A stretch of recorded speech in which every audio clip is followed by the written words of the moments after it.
ein Bias, der im Kontext der Arbeitswelt ziemlich starke Auswirkungen hat, ist der sogenannte Affinity Bias, auch bekannt als gleich und gleich gesellt sich gern. Und genau das hat zur Konsequenz, dass Führungskräfte lieber Menschen einstellen, die ihnen ähnlich sind und nicht nur Menschen, die ihnen geschlechtsbezogen ähnlich sind, sondern auch, die ihnen vom Werdegang her ähnlich sind, von der akademischen Grundausbildung her ähnlich sind oder auch vom Habitus her ähnlich sind.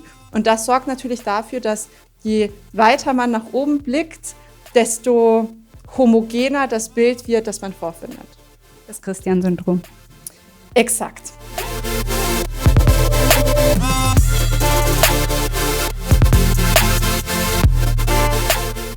I think for a startup, you really need the entrepreneurial soft skills in order to be successful. And if you go to different countries and you always start from zero, you have the option of like going as an expat and you will be sent by a company. So usually you have everything or most of the things set there, which is the job, which is the surrounding. But I went there with zero and I started everything from scratch. And I think this is what you need to have, this passion, these soft skills in order to really be successful also with a startup.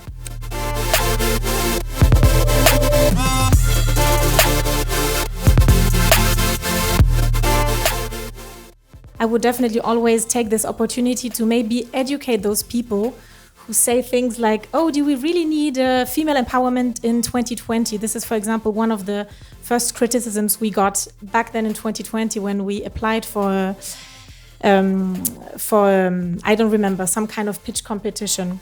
And yes, I still believe in 2023 even that we still need female empowerment, and I really believe that we need an incubator or a community for female entrepreneurs, because as I said, the more visible we are among each other, the more we see, oh, there's another woman who also made her way, the more I will feel empowered to actually do it and act on it.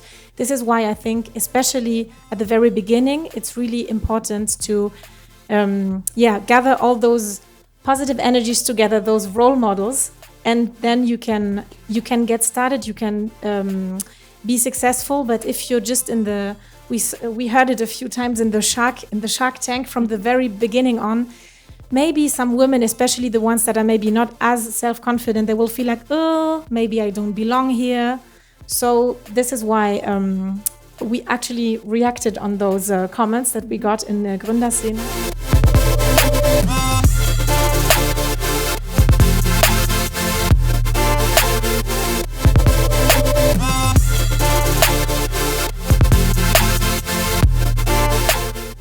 What makes a great leader is somebody that recognizes actually the context in which he or she is leading. We are living in a context of a VUCA world, and VUCA stands for volatility, uncertainty, complexity, and ambiguity.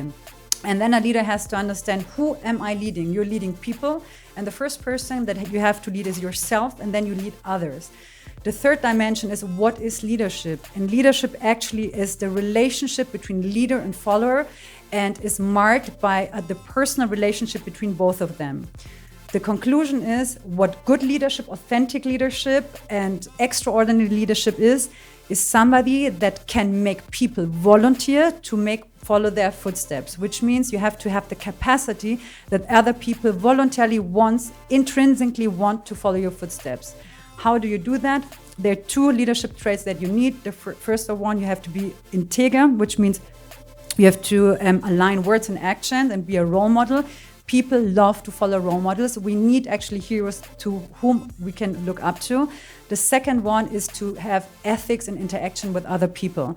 And applied, it means an ethical, good, authentic leader is somebody that can make people voluntarily follow the footsteps based on collective intelligence for global cooperation, based on trust, by being authentic, integer, and aligning words and actions.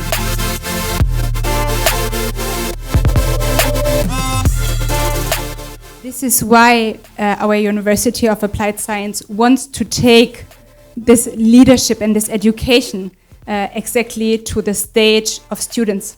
Because we think it's never too early to talk about it.